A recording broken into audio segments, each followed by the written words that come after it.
जय श्री कृष्ण। पिछले वीडियो में हमने गीता का योग भाग पूरा किया था। अब हम साधन की 2 शैलियाँ पढ़ना शुरू करेंगे। ये विषय थोड़ा विस्तार से है, इसलिए इसे 2 भागों में प्रस्तुत किया जाएगा।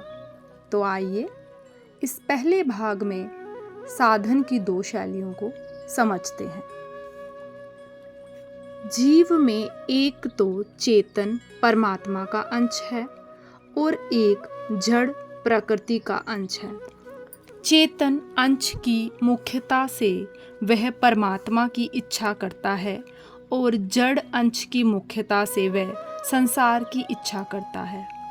इन दोनों इच्छाओं में परमात्मा की इच्छा तो पूरी होने वाली है, पर संसार की इच्छा कभी पूरी होने वाली है ही नहीं। कुछ सांसारिक इच्छाओं की पूर्ति होती हुई दिखने पर भी वास्तव में उनकी निवृत्ति नहीं होती। प्रत्युत संसार की आसक्ति के कारण नई नई कामनाएं पैदा होती रहती हैं। वास्तव में सांसारिक इच्छाओं की पूर्ति अर्थात सांसारिक वस्तुओं की प्राप्ति इच्छा के अधीन नहीं है, प्रत्युत कर्म के अधीन है। परंतु परमात्मा की प्राप्ति कर्म के अधीन नहीं है। स्वयं की उत्कट अभिलाषा मात्र से परमात्मा की प्राप्ति हो जाती है। इसका कारण यह है कि प्रत्येक कर्म का आदि और अंत होता है, इसलिए उसका फल भी आदि अंत वाला ही होता है। अतः आदि अंत वाले कर्मों से अनादि अनंत परमात्मा की प्राप्ति कैसे हो सकती है? परंतु साधकों ने प्रायः ऐसा समझ रखा है कि जैसे क्रिया की प्रधानता से सांसारिक वस्तु की प्राप्ति होती है, ऐसे ही परमात्मा की प्राप्ति भी उसी प्रकार क्रिया की प्रधानता से ही होगी। और जैसे सांसारिक वस्तु की प्राप्ति के लिए शरीर, इंद्रियां, मन, बुद्धि की सहायता लेनी पड़ती है, ऐसे ही परमात्मा की प्राप्ति के लिए भी उसी प्रकार शरीर, इंद्रियां, मन, बुद्धि की सहायता लेनी पड़ेगी। इसलिए ऐसे साधक जड़ता, शरीर आदि की सहायता से अभ्यास करते हुए परमात्मा की तरफ चलते हैं। जैसे ध्यान योग में दीर्घ काल तक अभ्यास करते करते अर्थात परमात्मा में चित्त को लगाते लगाते जब चित्त निरुद्ध हो जाता है, तब उसमें संसार की कोई इच्छा न रहने से और स्वयं जड़ होने के कारण परमात्मा को ग्रहण न कर सकने से वह चित्त संसार से उपराम हो जाता है।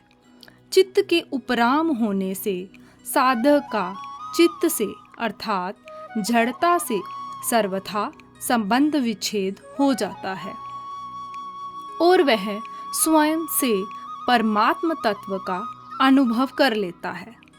गीता 6 अध्याय का 20वां श्लोक। परंतु जो साधक आरंभ से ही परमात्मा के साथ अपना स्वतः सिद्ध नित्य संबंध मानकर और जड़ता से अपना किंचन मात्र भी संबंध न मानकर साधन करता है, उसको बहुत जल्दी और सुगमता पूर्वक परमात्मा तत्व का अनुभव हो जाता है। इस प्रकार परमात्मा तत्व की प्राप्ति चाहने वाले साधकों के लिए साधन की 2 शैलियां हैं। जिस शैली में अंतःकरण की प्रधानता रहती है, अर्थात जिसमें साधक जड़ता की सहायता लेकर साधन करता है, उसको करण सापेक्ष शैली नाम से, और जिस शैली में स्वयं की प्रधानता रहती है, अर्थात जिसमें साधक आरंभ से ही जड़ता की सहायता न लेकर स्वयं से साधन करता है, उसको करण निरपेक्ष शैली नाम से कह सकते हैं। यद्यपि दोनों ही साधन शैलियों से परमात्म तत्व की प्राप्ति करण निरपेक्षता से अर्थात स्वयं से जड़ता से सर्वथा संबंध विच्छेद होने पर ही होती है। तथापि करण सापेक्ष शैली से चलने पर उसकी प्राप्ति देरी से होती है और करण निरपेक्ष शैली से चलने पर उसकी प्राप्ति शीघ्रता से होती है। साधन की इन दोनों शैलियों में 4 मुख्य भेद हैं। पहला, करण सापेक्ष शैली में जड़ता, शरीर, इंद्रियां, मन, बुद्धि का आश्रय लेना पड़ता है, पर करण निरपेक्ष शैली में जड़ता का आश्रय नहीं लेना पड़ता। प्रत्युत जड़ता से माने हुए संबंध का विच्छेद करना पड़ता है। दूसरा, करण सापेक्ष शैली में एक नई अवस्था का निर्माण होता है, पर करण निरपेक्ष शैली में अवस्थाओं से संबंध विच्छेद होकर अवस्थातीत तत्व का अनुभव होता है। तीसरा, करण सापेक्ष शैली में प्राकृत शक्तियों, सिद्धियों की प्राप्ति होती है, पर करण निरपेक्ष शैली में प्राकृत शक्तियों से संबंध विच्छेद होकर सीधे परमात्म तत्व का अनुभव होता है। अर्थात अगर करण सापेक्ष शैली चित्त वृत्ति निरोध से सीधे परमात्म तत्व की प्राप्ति हो जाती तो पंतजलीय योग दर्शन का विभूतिपाद, जिसमें सिद्धियों का वर्णन है, व्यर्थ हो जाता। करण सापेक्ष शैली से जिन सिद्धियों की प्राप्ति होती है वे तो परमात्म तत्व की प्राप्ति में विघ्न है। पंतजलीय योग दर्शन में भी उन सिद्धियों को विघ्न रूप से माना गया है।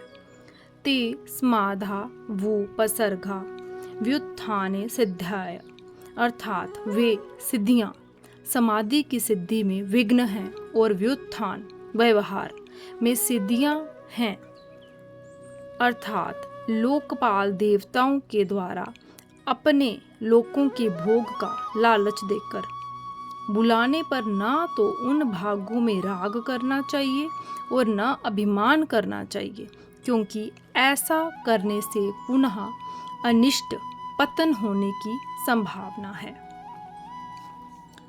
चौथा, करण सापेक्ष शैली में कभी तत्काल सिद्धि नहीं मिलती, पर करण निरपेक्ष शैली में जड़ता से सर्वथा संबंध विच्छेद होने पर, अपने स्वरूप में स्थित होने पर अथवा भगवान के शरण होने पर तत्काल सिद्धि मिलती है।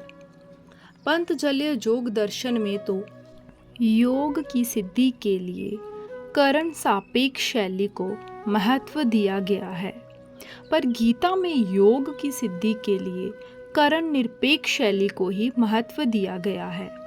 परमात्मा में मन लग गया तब तो ठीक है, पर मन नहीं लगा तो कुछ नहीं हुआ। ये करण सापेक्ष शैली है। परमात्मा में मन लगे या ना लगे कोई बात नहीं, पर स्वयं परमात्मा में लग जाए, यह करण निरपेक्ष शैली है। तात्पर्य ये है कि करण सापेक्ष शैली में परमात्मा के साथ मन बुद्धि का संबंध है और करण निरपेक्ष शैली में मन बुद्धि से संबंध विच्छेद पूर्वक परमात्मा के साथ स्वयं का संबंध है।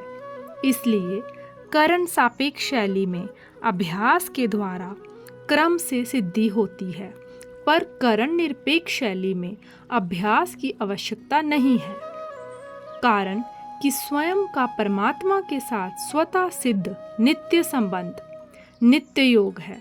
अतः भगवान से संबंध मानने अथवा जानने में अभ्यास की आवश्यकता नहीं है। जैसे विवाह होने पर स्त्री पुरुष को अपना पति मान लेती है, तो ऐसा मानने के लिए उसको कोई अभ्यास नहीं करना पड़ता। इसी तरह किसी के बताने पर यह गंगा जी हैं, ऐसा जानने के लिए भी कोई अभ्यास नहीं करना पड़ता। अर्थात वास्तव में परमात्मा को मानने अथवा जानने के विषय में संसार का कोई भी दृष्टांत पूरा नहीं घटता, कारण कि संसार को मानने अथवा जानने में तो मन बुद्धि साथ में रहते हैं, पर परमात्मा को मानने अथवा जानने में मन बुद्धि साथ में नहीं रहते। अर्थात परमात्मा का अनुभव स्वयं से होता है, मन बुद्धि से नहीं। दूसरी बात, संसार को मानने अथवा जानने का तो आरंभ और अंत होता है, पर परमात्मा को मानने अथवा जानने का आरंभ और अंत नहीं होता। कारण कि वास्तव में संसार के साथ हमारा स्वयं का संबंध है ही नहीं, जबकि परमात्मा के साथ हमारा संबंध सदा से ही है और सदा ही रहेगा। करण सापेक्ष शैली में तो अपने लिए साधन करने, क्रिया की मुख्यता रहती है, पर करण निरपेक्ष शैली में जानने, विवेक और मानने भाव की मुख्यता रहती है। मेरा जड़ता शरीर आदि से संबंध है ही नहीं, ऐसा अनुभव न होने पर भी जब साधक इसको आरंभ से ही दृढ़ता पूर्वक मान लेता है, तब उसे ऐसा ही स्पष्ट अनुभव हो जाता है जैसे वह मैं शरीर हूँ और शरीर मेरा है। इस प्रकार गलत मान्यता करके बंधा था, ऐसे ही मैं शरीर नहीं हूँ और शरीर मेरा नहीं है। इस प्रकार सही मान्यता करके मुक्त हो जाता है, क्योंकि मानी हुई बात न मानने से मिट जाती है, यह सिद्धांत है। इसी बात को भगवान ने गीता में कहा है कि अज्ञानी मनुष्य शरीर से संबंध जोड़कर उससे होने वाली क्रियाओं का कर्ता अपने को मान लेता है। अहंकार विमूढ़ात्मा कर्ता हमिति मन्यते, परंतु ज्ञानी मनुष्य उन क्रियाओं का कर्ता अपने को नहीं मानता। नैव किंचित करोमीति युक्तो मनेत तत्वित्।